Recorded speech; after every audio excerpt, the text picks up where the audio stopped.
நானாகிய அவள்.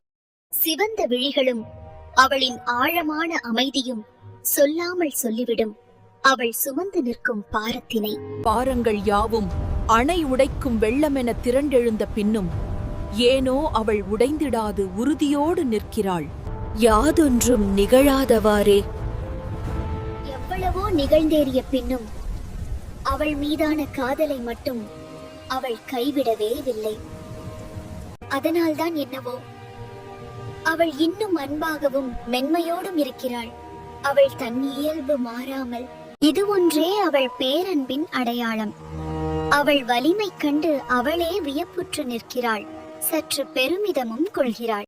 என் விழிகளின் வழியே அவள் கடல் நீரினால் அழித்து செல்ல முடியாத மணல் வீடு போல் தெரிகிறாள்.